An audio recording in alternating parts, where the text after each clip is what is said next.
Good afternoon. This is Pastor Elijah Mwitanti. I serve here at Christ Evangelical Lutheran Church in Fairfax, Virginia.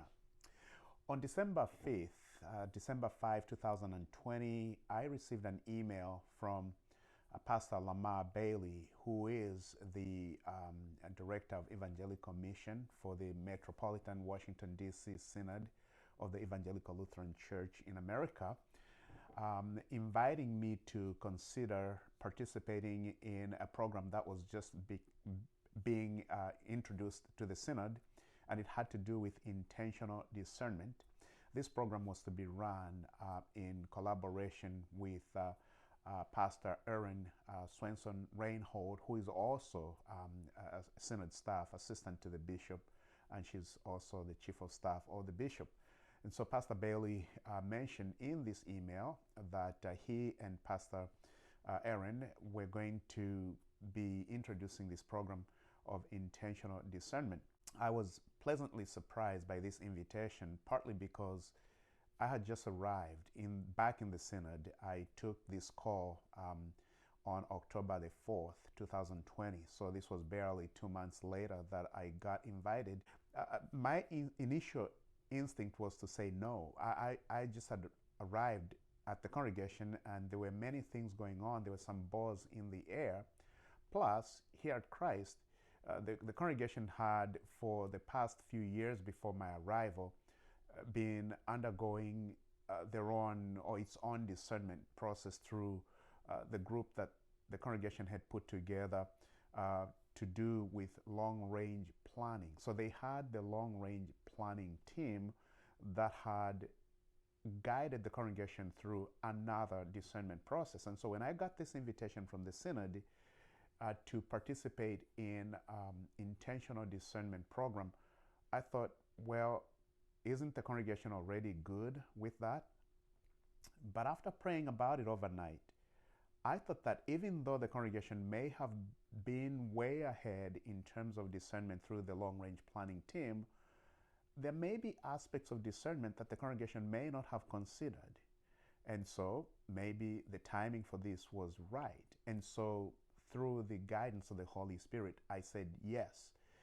And I am glad that I did, because what I learned through this process is something that, even though the congregation was very intentional about its own discernment program, there were many aspects of discernment that had not been considered by the congregation.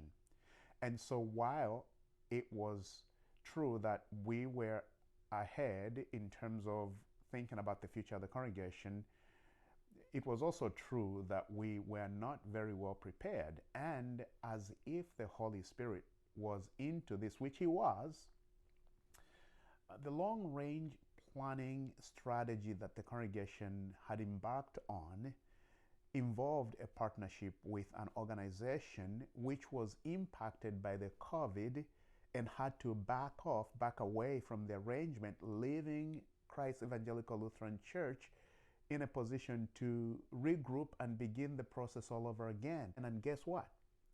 Because we now have to begin thinking afresh, having had our plans disrupted, the tools that I have gained from the intentional discernment program are now being brought to bear on the new direction that we'll be taking as a congregation.